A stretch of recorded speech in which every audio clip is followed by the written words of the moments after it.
Labą dieną, linkėjimai iš Vilkės ūkio. Šiandien sandėliuojame porus, tai reiškia rauname ir sodiname į šiltnamius.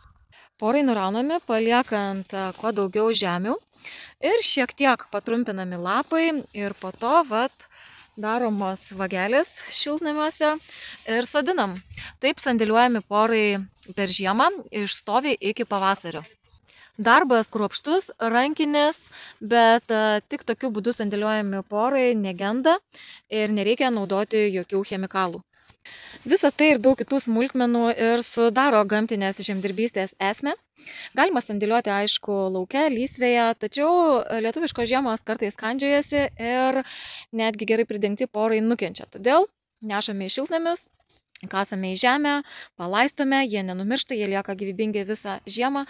Taip, tai yra brangu, bet geriau valgyti mažiau kokybišką maistą be chemijos, nei auksą mainyti chemikalus, kurie nuodija, argi ne taip?